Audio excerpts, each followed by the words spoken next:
The plan is simple for today. I'm going to quickly review and discuss the poems on the topic of automobilism by Alfredo Testoni, the playwright who wrote the play on the automobile that I introduced on Tuesday.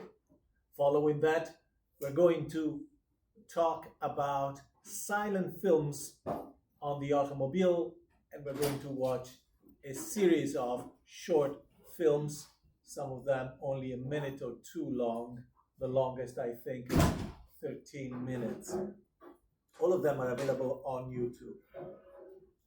And just as a reminder, if you were not in class on Tuesday, I talked about the midterm. You can go and watch that segment of the video of the class that I posted under week 7 in the class website and on YouTube. On YouTube, if you just put CCS 325, there is no other class with that designator, you'll be taken automatically to the videos and my channel with those videos. As you can see in here, the poems by Alfredo Testoni on the topic of the automobile were originally accompanied by a series of illustrations, and the one that you see up here shows the chauffeur, the professional driver of a car in front, on the front seat, and in the back a trio of characters that you find through the whole collection of sonnets. There are about a dozen of them. Prominently featured in the foreground is Lady Catherine himself. La Signora Caterina is a character created by Alfredo Testoni to have a proxy to show the reactions to the introduction of new technologies, from the automobile to electricity to later on the plane, the telegraph, of course. Lady Catherine is called Lady ironically, but is in fact a lower class woman, a working class woman from Bologna who speaks dialect, the dialect of Bologna rather than standard Italian, and these sonnets were originally written in the dialect of Bologna, and you have to picture her as a woman in her late 50s or early 60s in the context of the stories and the situations in these sonnets. She has a daughter, Gaetana, whose ambition is, of course, to climb the social ladder, to move in society through marriage. And in the middle, you see an aristocrat. Italy in 1908 was still full of aristocrats, at least by titles. And of course, this is one of the relationships that Gaetana is trying to pursue. And thanks to this aristocrat, il Marchese, they're able to enjoy the automobile, a technology that otherwise would be out of reach for the two of them. We don't know anything about Lady Catherine is not married or she's a widow, but it's just the two of them, just these two women, which allows the author to play with social class and age also, to offer a varied depiction of the interaction with the technology of the automobile as well as other technologies. Some of the sonnets in this collection were inspired by a race, an international race, a prestigious one that took place right outside of Bologna in 1908. And in fact, the sonnets were published just a month or so after the race that took place at the beginning of September in 1908. Like many contemporary races, including the Vanderbilt Cup races on Long Island during the same period, including 1908. 1908, there was a Vanderbilt Cup race. These races took place on a temporary racetrack. It was not a purposely built racetrack. And they included as it was customary, as it happened on Long Island as well, long straights to demonstrate the ability of these cars to reach high speeds with just a series of corners or turns. So Bologna, the city of Bologna, would be found here, and from the start, there would be a very long straight. The whole thing is about 30 miles, probably more. You find a sharp corner here and a few turns to get into the next straight, another sharp corner, another straight, a few turns, and then back to the original point. As you can see in here, the record for this track was held by Vincenzo Lancia, the founder of the Lancia company, which was later absorbed by Fiat, which is now Stellantis, at an average speed of 82 miles per hour. Of course, on the straights, the speed could be higher. Yes, it's almost 33 miles in length. These events attracted a lot of spectators, and they were organized with a modern marketing mindset. So, for example, there was a lot of merchandise. This is one example that I found online. It's a postcard made to be sold to the people going to the race, showing some of the race cars, the track, the places. You see here one of the corners, and you have the map of the entire thing. There were actually two races. On Sunday, there was the international, more prestigious event with professional race car drivers, with advanced, very fast for the time, race cars.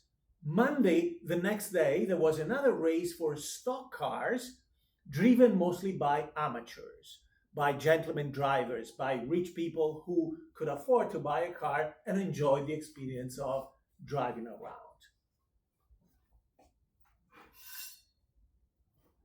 The points in the sonnets are mostly social in nature. Remember how we talked on Tuesday itself, talking about discussing the play, how the automobile was often seen as a danger for social norms, as a catalyst for promiscuous relationship, both because the car could be used to remove a woman from the community where she's known, and therefore she's subject to public censorship or even self-inhibition, out of danger, out of fear of being recognized, for example, in the company of a man who's not a family member, who's not someone they're married or engaged, married to or engaged with. And the second aspect of this is the idea that the device itself, with its deep physical connection with the body, can act as a catalyst to create a tension that can be romantic, but moving up in the spectrum can become erotic tension altogether. So some of the themes we see in these poems are the idea that going out on a ride on an automobile without proper supervision could be dangerous for the reputation of a woman and could be dangerous for her honor altogether. Keep in mind what I mentioned at the end of Tuesday's class about the skewed understanding of female biology, this idea that common at the time, that women are prone to a state of agitation, they're impressionable, and this medical myth of hysteria driving all sorts of manifestations of external symptoms.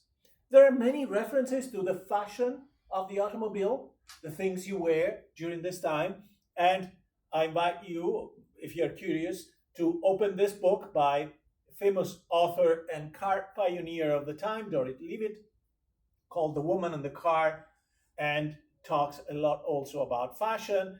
And online, you can also find an interesting catalog by Saks with fashion wear for men and women who are driving an automobile or riding one.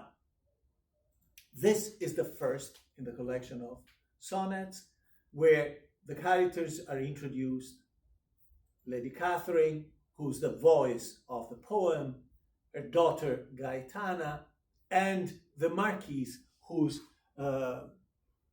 entertaining a romantic, platonic relationship with Gaetana. And this relationship is their gateway into the fruition of the technology, right? And therefore, already the optics of them being seen around town on an automobile creates the precondition for social mobility, right?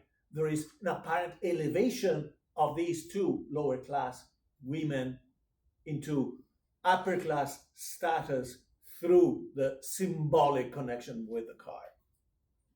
For some time, of course, I translated these sonnets from the original dialect of Bologna. For some time, we have been socializing with the Marquise. We is Lady Catherine and her daughter. He's always taking us around. And without spending a dime, I have, one could say, an automobile at my disposal.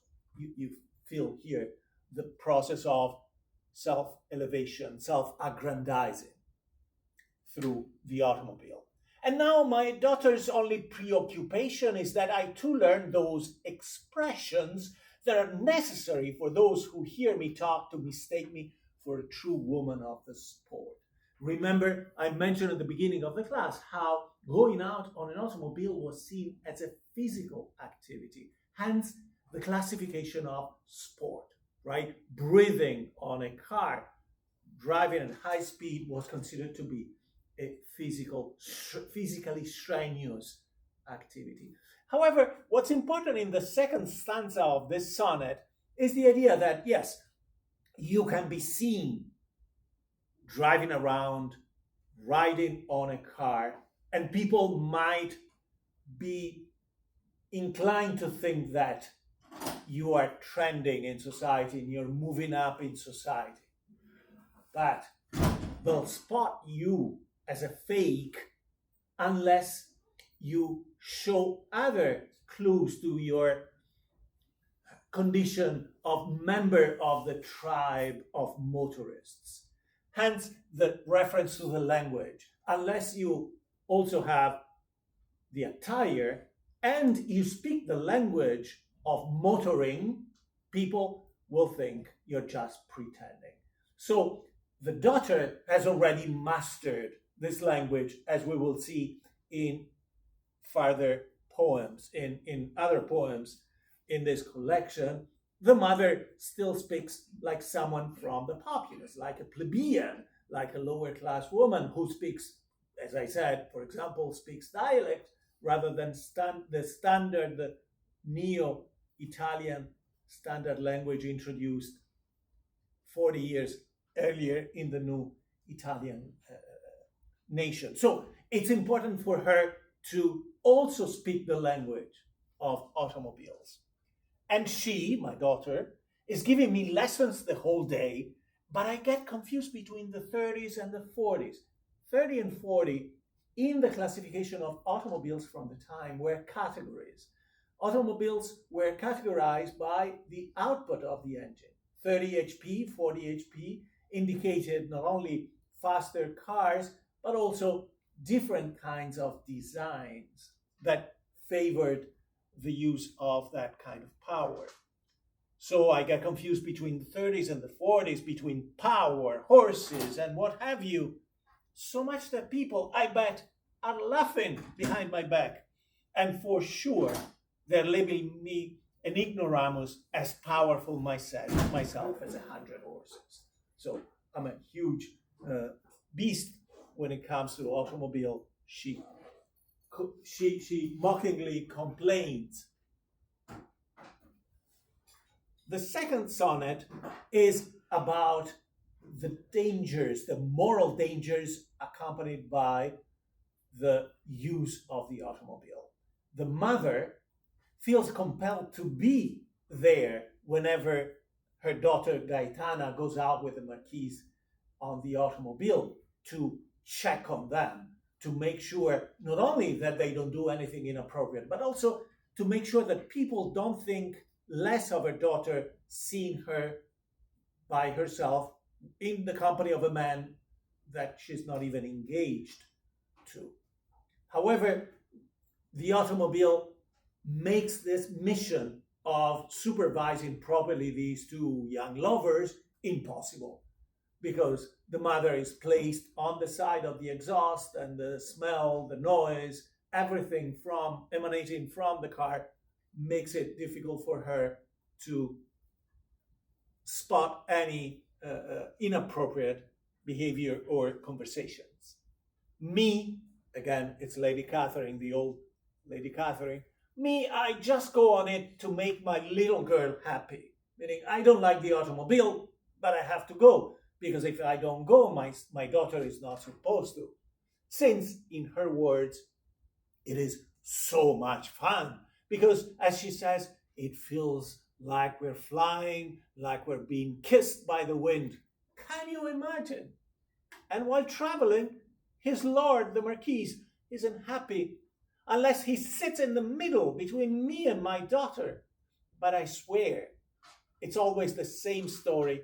That is to say, I end up on the side of the exhaust, the open exhaust, you know. Of course, cars from the period didn't have a muffler, and not everything coming out of the exhaust was the result of full combustion of the fuel, and therefore there were flames at times and a lot of fuel that was not burned that you could smell out of it, which makes so much smoke, such a smell that one cannot stand it, and such a racket, my dear, that one becomes deaf.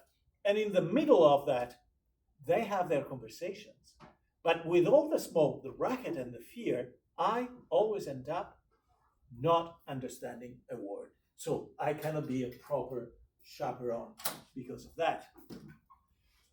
I've included all of the sonnets that you find. This is number 4. And number 4 is about the race and the racetrack designed by a local automobile aficionado, Ugo Gregorain, for the 1908 edition, right?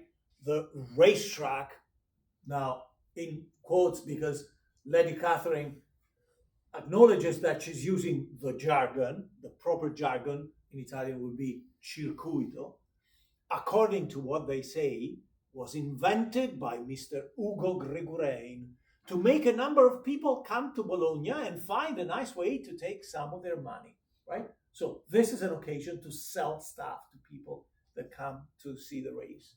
It's almost like a jockey's race, right? A horse race with automobiles. They run so fast that the Marquis, a practical man, maintains that the most beautiful moment is when one cannot see anything, because they're going by so fast that you cannot see the cars. But my daughter, she says that the best thing is the emotion of waiting, an emotion that lasts for hours and hours, right? Since each lap is more than 30 miles, there are gaps in which you don't see any car come by. And after, we hear screaming from everywhere, "Here goes Nazzari!" Felice Nazzaro, with an O at the end, was a famous race car driver from that time, who later became like Lancia, for example, another race car driver.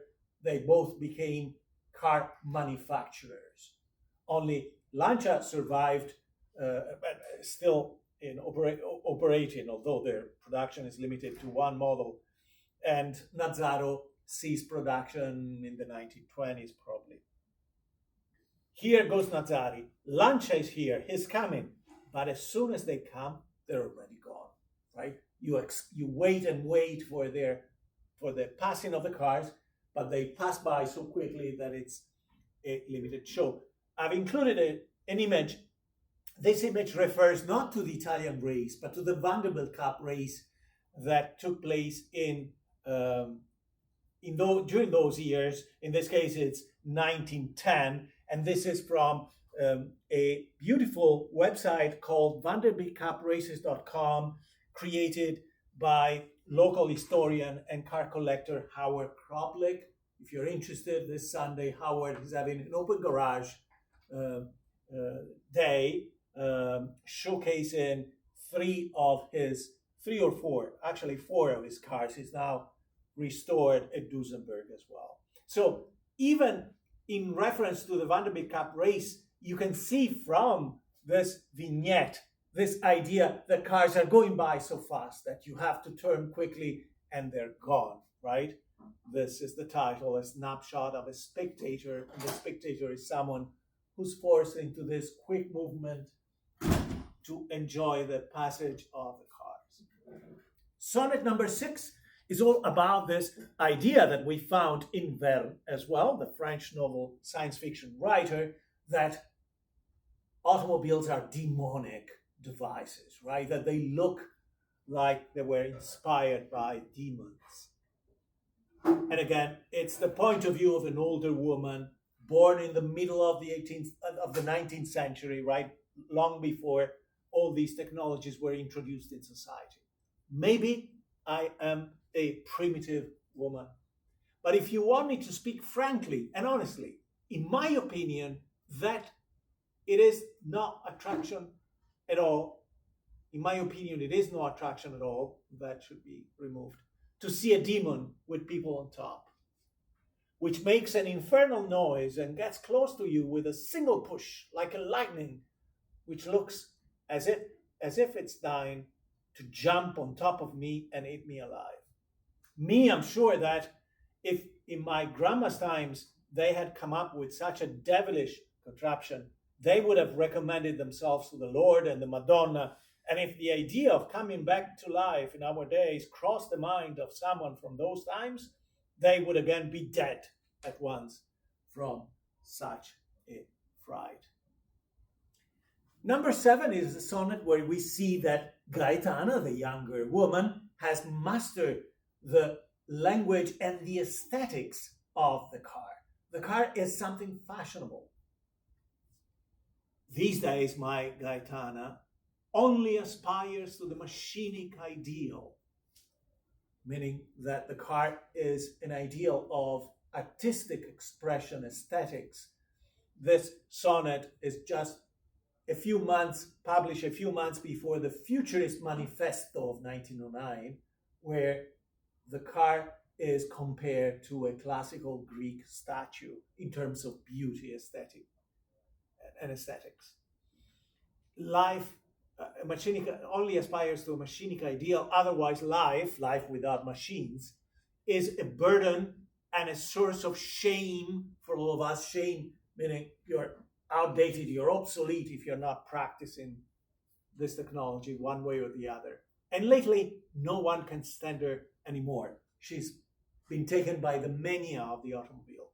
And you know why? Because she's constantly dreaming of Nazzari, this driver by the name of Felice Nazzaro, of the time when his girlfriend kissed him in front of everybody as soon as he arrived and was awarded the Bologna Cup at the 1908 race. And that's not all. What is worse is that those damn automobilists with their glasses resemble each other so much. So by covering your face to protect your face from dirt and pebbles, you achieve anonymity, but anonymity then prevents people from judging you, censoring your behavior properly. And she, having a sentimental frame of mind and being rather short-sighted, she sees Nazzari in every man who's wearing glasses, meaning she's willing to kiss any man who drives an automobile. Bless you. Number 10 is another interesting sonnet because it shows the idea that a professional driver, a chauffeur, is a highly skilled professional, somebody who's moving up in society because of their technical skills. if you could see the chauffeur of the Marquise, how much he's bragging. He looks like a gentleman. Suffices to say that he gets a monthly salary which a professor, a university professor, would barely get.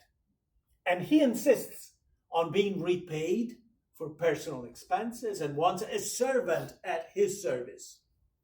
So he's not in the lower ranks of the social ladder. But the reason why he has so many demands is that before he was studying to become a doctor. And so he left medicine to become a chauffeur because it was better or better paid. And he maintains, clever man that he is, that he turned to automobilism because he finds the sight of blood disturbing. However, it is indeed the salary, my dear, and not at all the sentimental disposition, because after all, he's killing many more this way. If he were afraid of blood, he wouldn't be driving. This is a reference to accidents involving not so much humans, but especially animals. Anecdotal evidence that dogs and other small animals were being hit by cars more frequently during that time, both because the drivers were not able to avoid them, the cars were not nimble, certainly not agile, quite heavy, there was no power steering, and because the animals had not learned how to coexist on the road. This is another sonnet about promiscuity fostered by the face masks worn by automobilists.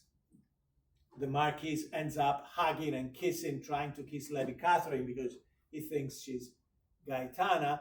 And this is a sonnet from another collection about needing a chaperone, the need for a chaperone to be there with a young couple when they go out on the automobile.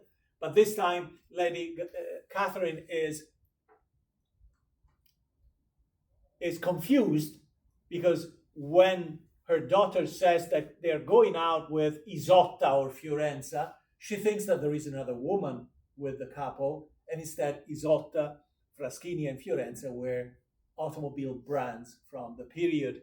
Isotta was especially famous, and the Isotta brand has been resurrected recently, although they're just producing a small number of exotic cars.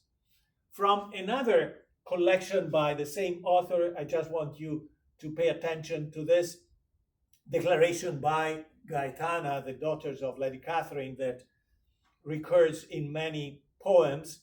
L'elettrico fa vivere più in fretta. What is the essence of speed in this society? Electricity. Electricity introduced the idea of instant speed. Electricity applied to the telegraph, right? Especially. So electric power makes you live faster, meaning speed has become the staple of modern society. And now I'll introduce briefly our silent films from the period 1905-1913, and we'll watch together at least some of them. So keep in mind, these are short films, which is not unusual. A lot of films during that time were not feature length, were not 40 minutes an hour or more. And the films that we're watching initially belong to the category called trick films, because they're all based on a visual trick. And it's not, and it should be noted that a lot of directors, certainly the British director we'll watch initially, Booth, were magicians, and therefore familiar with the art of entertaining people with tricks.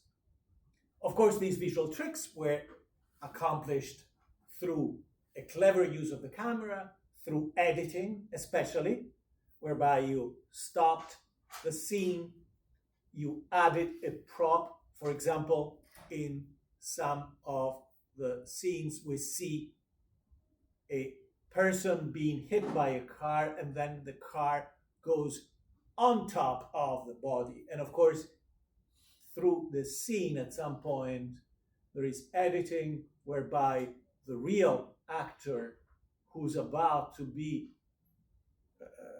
run over by the car is replaced by a dummy. And then after the car has run over the dummy with both front and back wheels, through editing, the dummy is replaced by the actor again. They used other tricks, of course, plenty of miniature models of cars, superimposition, meaning you have two films, you project one film against the other, and you create this. Stop motion, if you're not familiar with it, is still practiced as an art of animation, is when you take a picture of a model, for example, then you move the model just a fraction of an inch, you take another picture and you go on, and then you join all these frames. The backgrounds are very theatrical. People did not expect a higher degree of realism from these films. They were used to what they would see in a theater, and the pace of the story itself is fast, and stories tend to be emphatic, right? There is an amplification of simple themes. So we'll start, even though it's not the first in chronological order, but we'll start from Booth, because I want to show you first the genre of trick movies without a car, to give you a better idea of what was going on.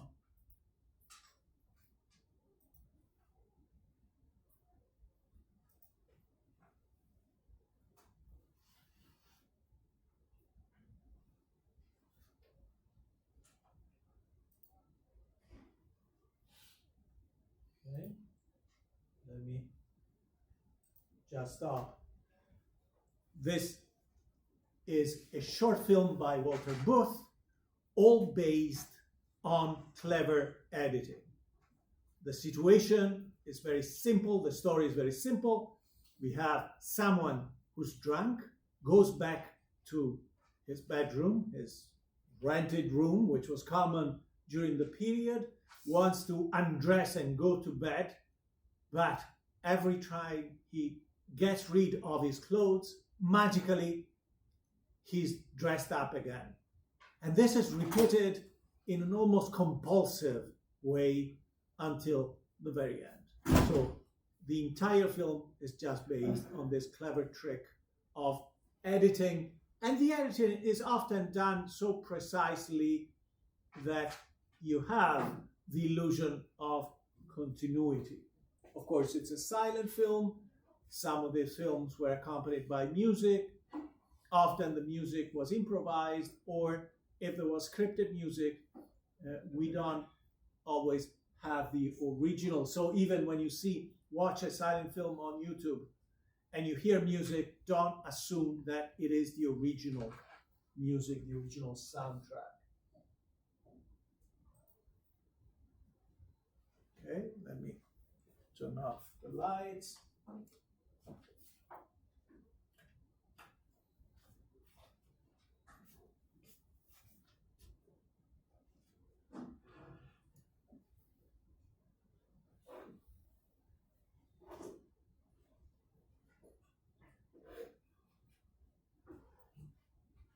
It's almost seamless, right?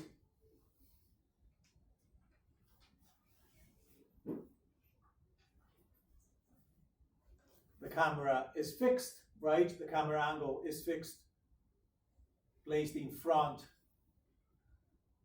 of the bed and the dresser, with room for the actor to move. The actor is moving as if he were on a stage, is not really fully aware of the position of the camera, right? All these people came from theater, but had not appreciated the finer points of camera angles, etc. And of course, this is supposed to be funny and entertaining for the audience of the period. We're in something like 1902 with this film.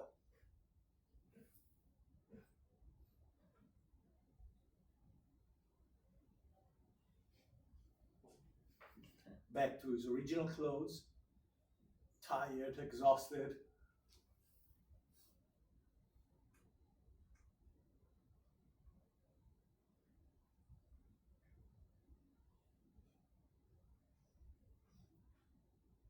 transformed into the right set of clothes, nightgown, and now he finds the skeleton in the bed. Skeleton in the bed may seem random, but in fact there were many short stories about people finding a skeleton, finding this memento, this reminder of their mortality during the 19th century. Okay, so it was not something completely unexpected. Now the bed has disappeared.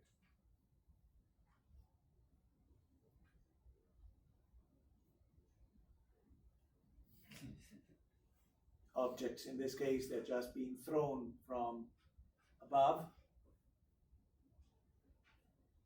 And this is supposed to be a crescendo in the style of the period, the grand finale. Okay? There we have it.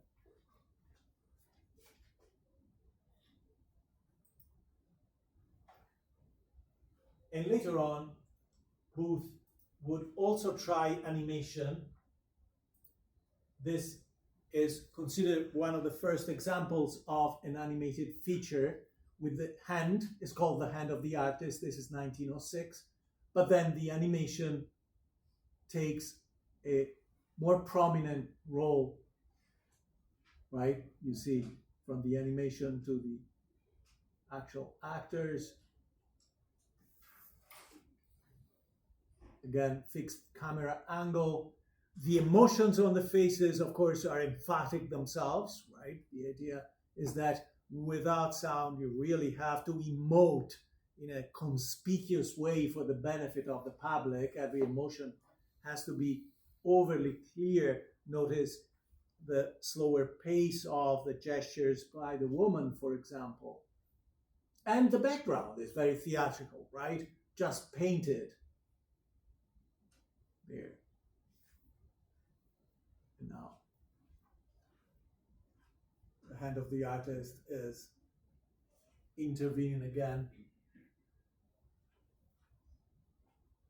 I'll stop because I want to, but you can find the links because I want to leave room for other examples. I'm going to show you another one that doesn't have, another short film, less than a minute, that doesn't have a car, but is based on an accident. And this is the essence of a trick film. Someone ran over by a carriage, the body is replaced by a dummy body, and then the actor goes back again. And the music is not the original music. And you saw it, of course, you saw the moment of the replacement, but they made an effort to make it as seamless as possible. This would have been considered dramatic by the audience, by the spectators of the time, but there is a happy ending, a comedic ending.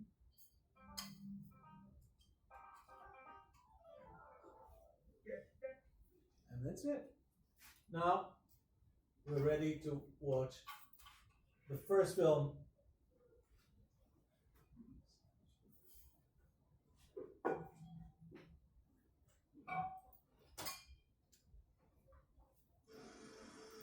The title of the film is actually The Question Mark Motorist, and it's about a couple driving on an automobile. There is a policeman who's trying to stop them, to give them a ticket for speeding. They run over the policeman. Then, of course, they're being chased. They end up doing magical things with the car because the car is considered this feat of mobility that can overcome all limits, physical limits. So the car will go on the facade of a building, will go into the sky, will go into the stars, and then come back crashing into the court of a tribunal where a trial is going on. A motorist is being tried. Okay, so it's all about the car as a magical device and as a device that changes the interaction of space, right? Nothing is beyond the limit.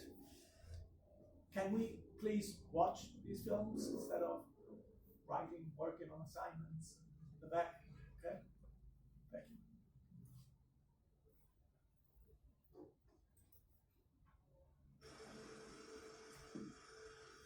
1906. It's a real car.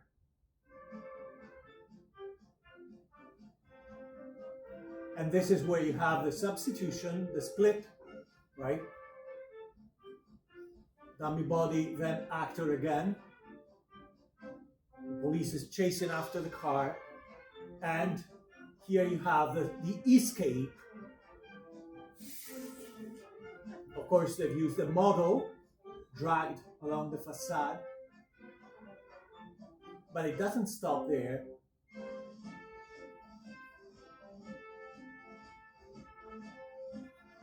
The car is flying, of course, another model, and the superimposition. They use some realistic images, drawing simply car driving on top of clouds, surrounded by stars, on the moon, around the moon, and then all the way to Saturn to drive around the rings of Saturn.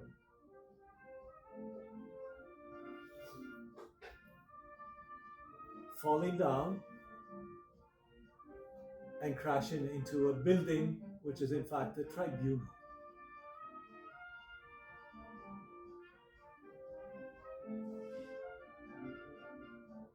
And you can recognize that this guy is a motorist from the fashion, from the fur that he's wearing and the hat.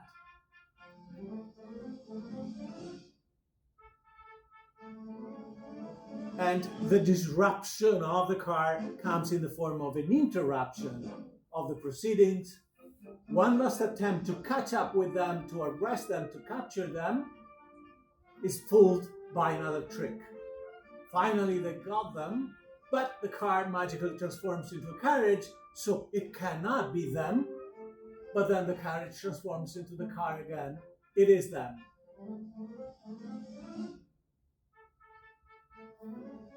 And they can run away. Okay? And that was the question mark motorist. Another film by Booth that repurposes some of the situations you've just seen was the later Automatic Motorist from 1911, where you once again see a couple, a married couple, who goes to an inventor to borrow an automatic driver, a kind of android who drives a car. And the car, once again, embarks in a magical travel that will take them all the way to Saturn, and this time not just on the rings of Saturn, but inside the planet. And inside the planet, they find an alien species that is fighting them and a cop. There is a cop chasing them in here as well. This is slightly longer, 6 minutes. That's the android, the robotic driver, being shown by the inventor to this married couple. They're still wearing the brides and grooms fashion of the time. Of course, she has a bouquet of flowers, and the background of the lab is just painted. They haven't made an effort because the audience wasn't expecting to see a real lab, because they would go to a theater and find a painted background. Of course, you just have an actor covered. And if you want to identify the cars, there is a internet database of movie cars, which lists all the cars in films, including this one. Thank you. Now, of course, the robotic driver is not as competent as one might expect. Here is a policeman trying to stop the car, but chaos ensues in some way, right? The inventor is trying to intervene. The policeman is slapped, and then tortured in other ways. They chain him to the car itself and drive away, which gives them an opportunity to replace the actor with a fake body.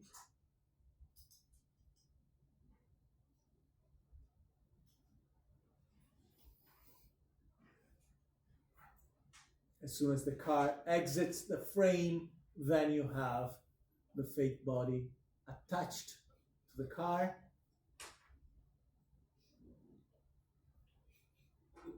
Driving around to amplify this theme, right? This situation as much. They're trying to make it for the benefit of the audience. Once again, going on top of buildings and into the sky. First the moon, as in the other film. You can see the director is rehashing what he did in a previous film on the rings of Saturn, but now they'll also go inside. The crust of the planet will be pierced and the car will go in.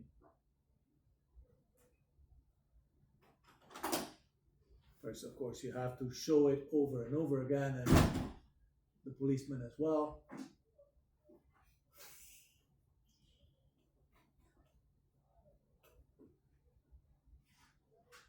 And here they are, the alien species living inside the planet, whose jolly lives are disrupted by the arrival of the automobile that scatters them, brings chaos to their lives. Finally, the policeman is separated from the car and he'll have his own little scene, first being captured by the natives of the planet,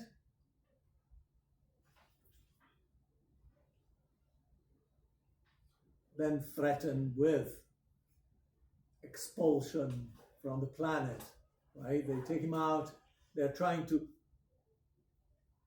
throw him down.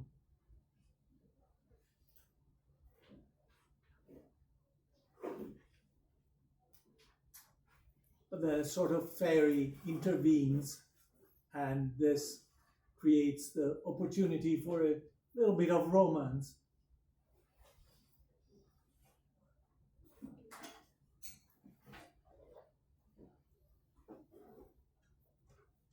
And soon we'll go back to the couple.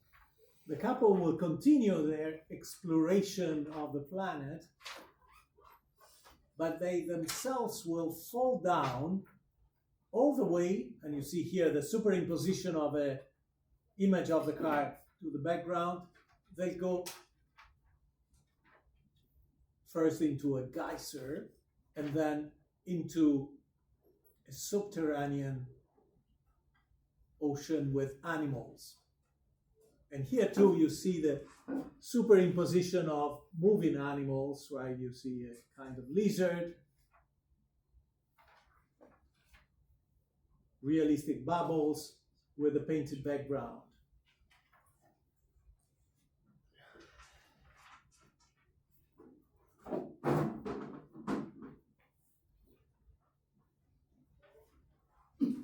So the idea is that the car will take you anywhere, right? That the car will expand the limits of your life.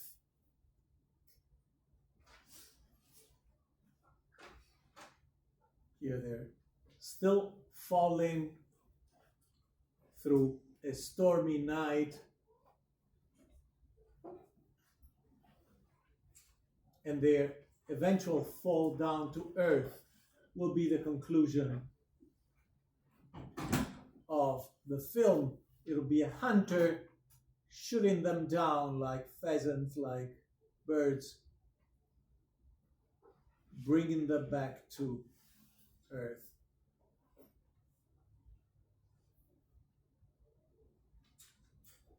The third character, the groom, is the last one to rejoin. And out they go on their merry way. That was the automatic motorist. By far, the most significant of these films was an adventurous automobile trip by pioneer film director Georges Méliès. It was introduced first in 1904 as a hybrid show that combined theater and film. They rented a theater in Paris, and the first and the last scenes, the introduction and the epilogue, will be happening with live actors on stage, and the rest of the film will be shown on a screen in the back of the stage. Then in 1905, based on the initial success of this, a film version was made that was distributed both in Europe and the US, was very successful. And unfortunately, we only have parts of two versions of the film. One that is colorized, but the colors were applied by hand, frame by frame.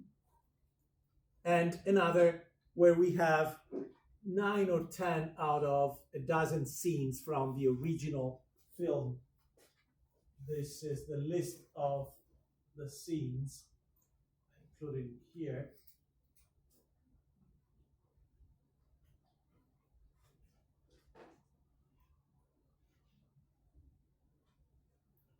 I must have skipped that. Let me see. There it is. Okay, first scene takes place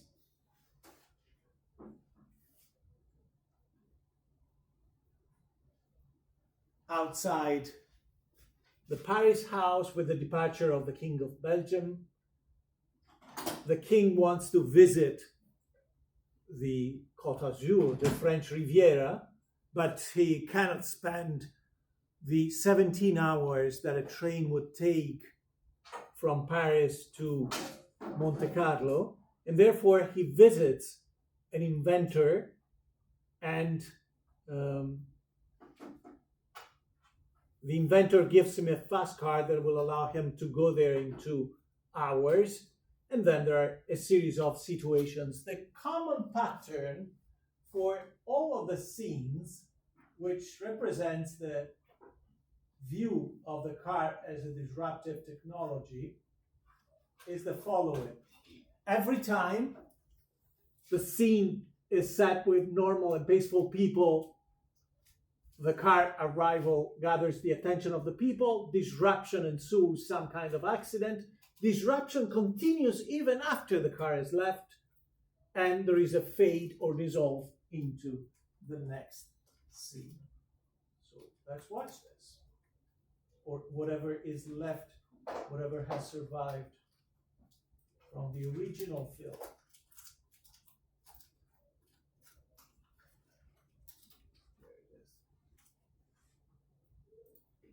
The first scene had some famous performer and celebrities from the era that the people could recognize. The car, as you can see, is just a model made of wood. And on the car, you have the inventor and the king ready to start with the heavy fur that you would expect motorists to wear. So the people are saluting the king before he leaves Paris to go to Monte Carlo, one after the other, and especially these getting out of the crowd are celebrities and famous performers from the period.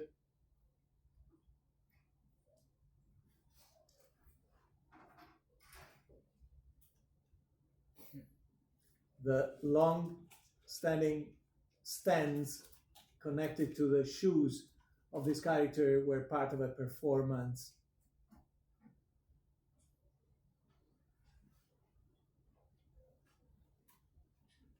Finally, they're ready to start on their trip with this fast car. And here is the first of the scenes where the pattern is followed. Regular activities, right? Productive activity. You have a garage, people selling petrol, gas. There are policemen going around their patrol, safekeeping the community. There are regular members of the community, women of different classes. And now the car arrives. First is just positive attention that is directed towards the car. People are happy, are curious, are gathering around, and the car has to refuel. right? Refueling with cans rather than with a pump was the most common way to refuel during this period, both in Europe and in the US. Because pumps were rare, gas stations with pumps were rare, but you could find cans of gasoline being sold at variety stores, not just garages. And soon, the chaotic effect of the new technology of the car will be fully appreciated, because the car is not able to just resume its itinerary, its trip, without bringing havoc.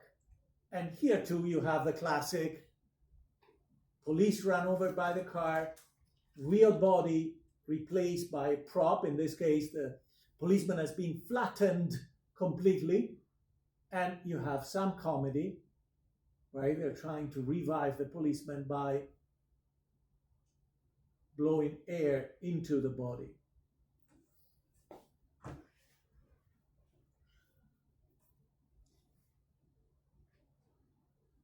So imagine people in New York or San Francisco going to see this movie in droves as a novelty. And Méliès was a brilliant director for the time and producer. His only problem was spending too much on his special effects or editing or coloring the films. And he was always chasing producers and investors, and ended up by World War I having to leave the industry altogether because he was so much in debt, and he had sold every single film he had produced and promised to produce hundreds more. Ended up, at the end of his life, he was just selling toys and candy out of a kiosk, forgotten. But he was a pioneer. So you've seen the chaos. Now, chaos continues through the mountains, with the delivery of mail being disrupted by the automobile. An old mailman going about his mail route, and of course, the car will make him a victim and make him rather angry.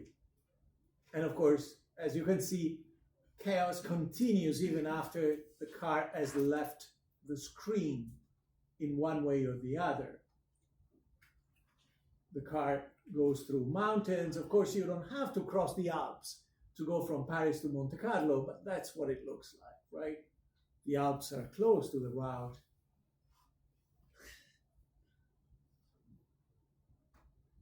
Just to make it more adventurous. And this is a custom officer's gate. During this period, people bring in any kind of commercial goods into the city, you have examples here, would have to pay a tax or a fee, right? That's why the custom officers are there in the middle of France. Octroi is the name of these stations. So they're checking people going in and out. If they have commercial goods, you have to pay. And the car is disrupting the regular activities of these custom officers.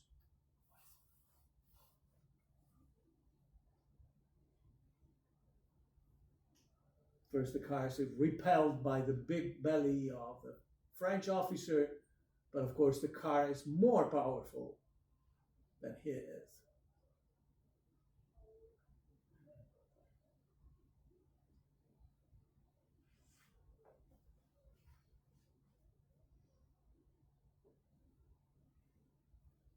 And the belly explodes.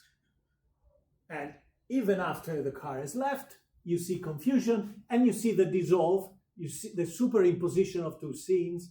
Here is the sea. So they're in the French Riviera, they're close to Monte Carlo. There is a market, an open air market. The car arrives to bring disruption, and disruption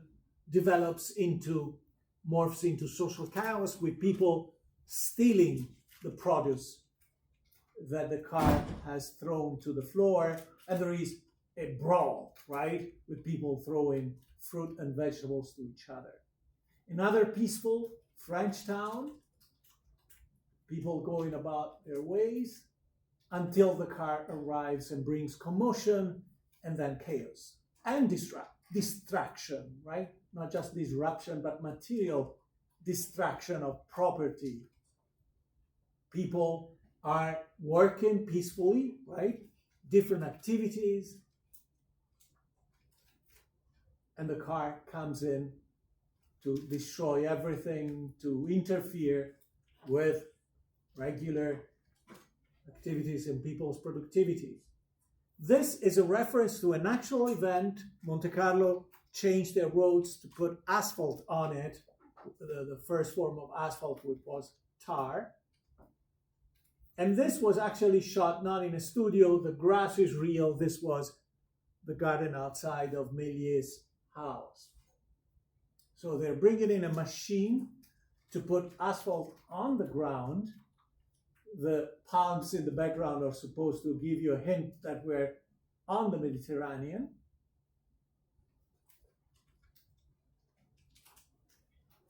And of course, this is the initial setup of productive, positive efforts being interrupted and disrupted by the arrival of this fast car driven by the King of Belgium.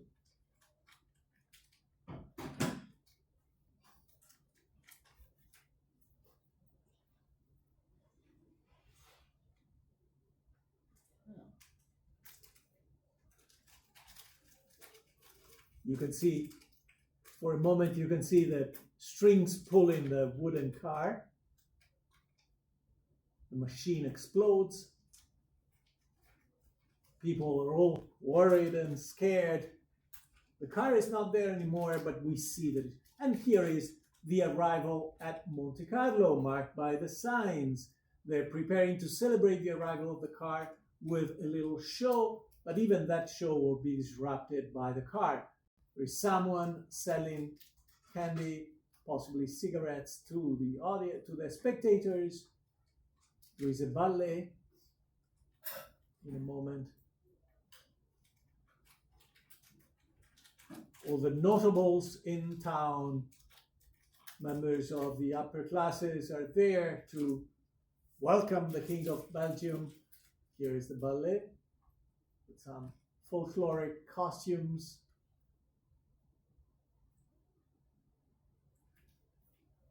And now the arrival of the car is signaled by the policeman, by very concerned people.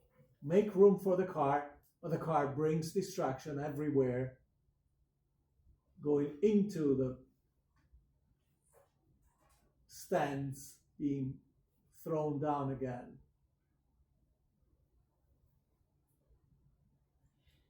And again, these are the 9 scenes that have survived out of 10 or 12 in the original film.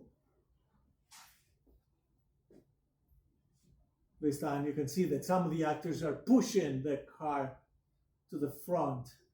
Okay?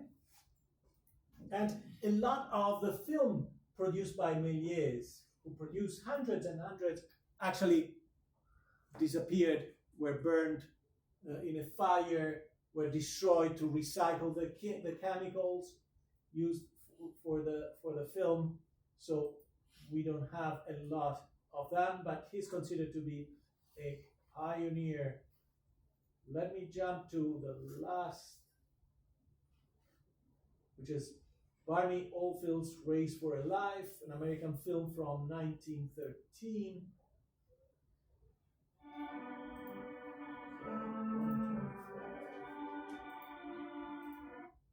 Again, the soundtrack is not bad, but it's not the original soundtrack. The speed is off. Should be 125. And it's another collection of commonplace situation. At the beginning of the film, you have 3 characters. You have Mabel, who's called sweet and lovely. this young woman, you have a suitor, a bashful suitor, they call him in the intertitles, giving her flowers and getting a kiss from her. And you have the villain. And the villain is very stereotypical, with mustaches, with a gang of criminals supporting him. And the villain is spurned by the woman. And when the bashful suitor leaves, he decides to kidnap the woman. The woman will end up chained to railroad tracks. The villain will steal a locomotive engine to go over the woman, and the suitor, in order to save the woman, will engage the help of Barney Oldfield, who was an actual race car driver, very famous throughout the United States. So we have a competition, a race between the train and the car to save the woman's life. The ending represents, of course, the punishment of crime, even though the criminal is able to kill or neutralize the cops, the policeman chasing after him, trying to arrest him. In the end, he kills himself.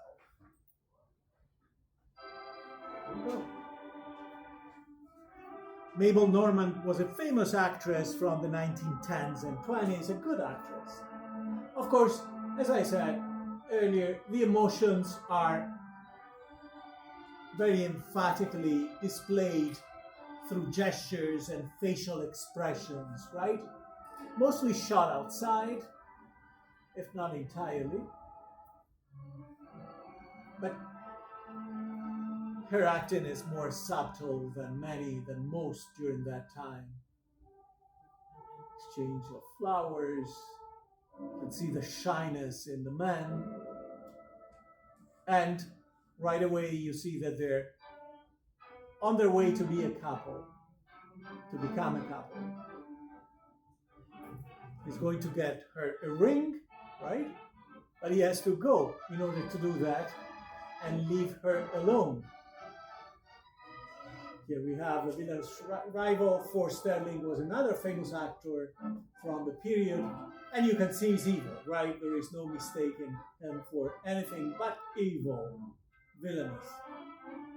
Editing, showing the point of view, the scene from different points of view. He's jealous, envious of the couple. He himself is trying to seduce the woman. She's concerned.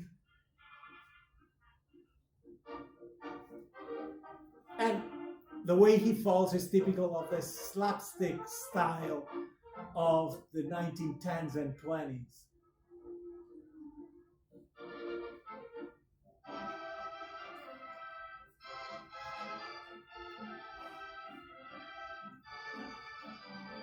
People are celebrating their engagement, right? The handshake is their agreement.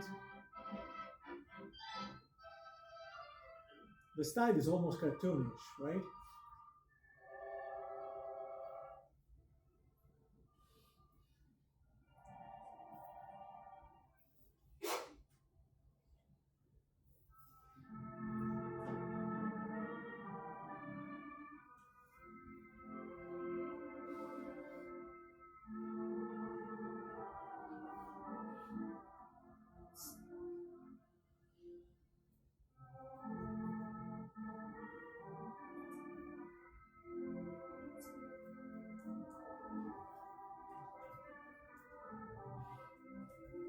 And you have all sorts of mobility devices in here, including this peculiar hand-cranked, hand-moved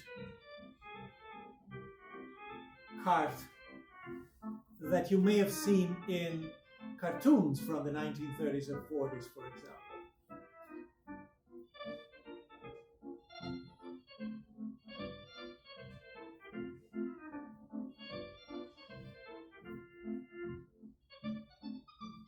The idea of chaining a character, especially a woman, to railroad tracks, believe it or not, had already been used in theater, in Victorian theater during the 19th century.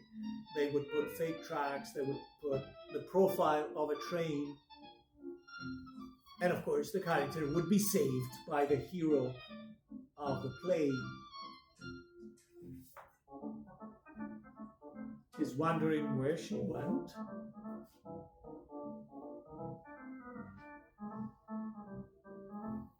But notice how advanced the editing is in terms of telling the story. By 1913, films had made considerable progress. Again, a little bit of slapstick.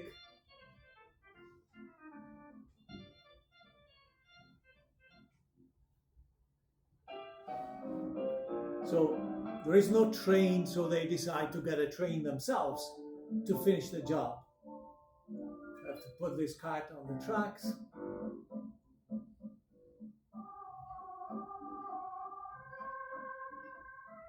And here they go.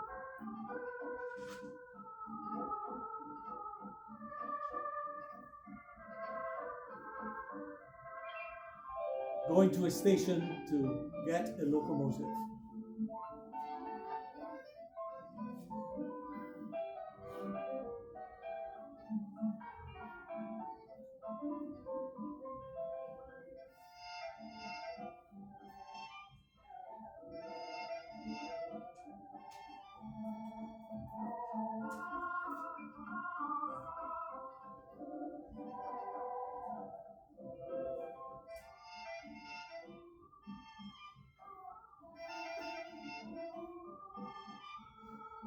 Of course, you cannot push the locomotive actually.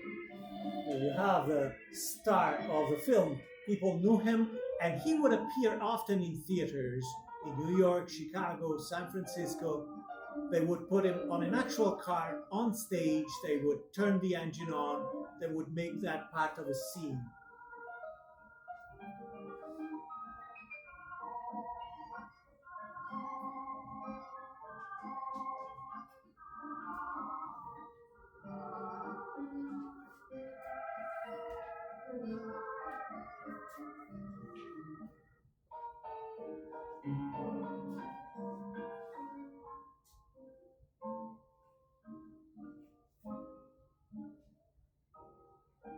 And here they go. So the train is on its way to poor Mabel to cut her up. So it's only a matter of time before she is maimed by the train. And somebody comes to alert the fiancé. But what can he do without a fast car? Here's the solution.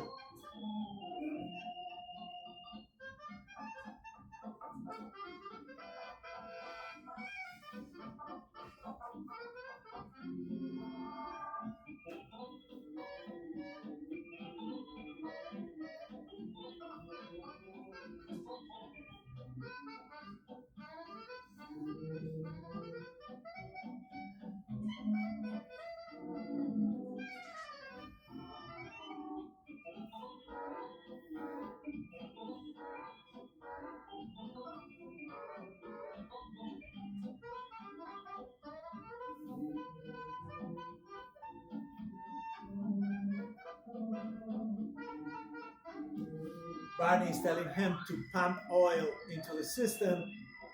The cars from the period, even race cars, had manual pumps to pump oil or to pump gasoline itself into the carburetors. Meanwhile, policemen are using the manual cart to get to the scene of the crime.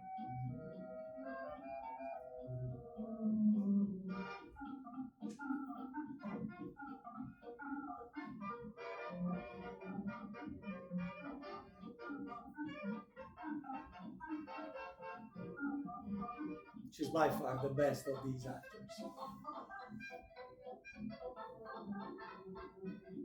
Here you are, the direct competition between the car and the train.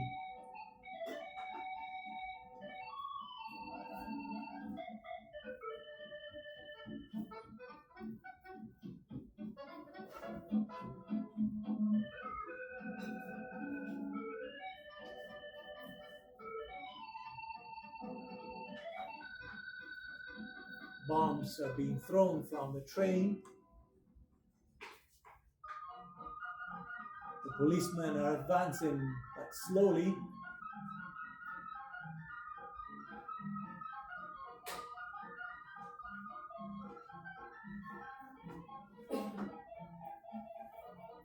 Imagine the efforts to shoot such a scene in 1915. Shoot it in a believable way.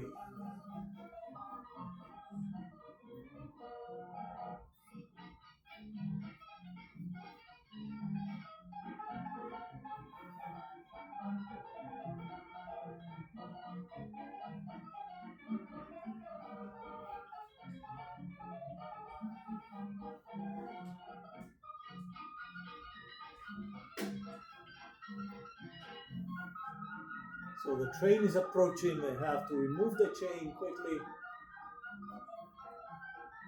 They're filing the chain links.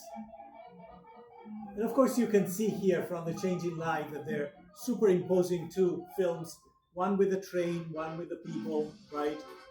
They didn't do that in real life. At the very last moment, they moved the body away.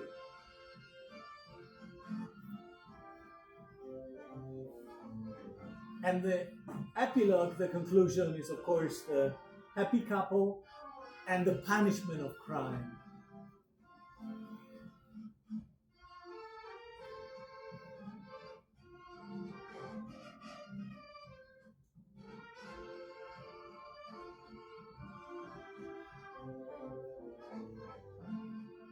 Now it seems like the criminal is going to escape arrest.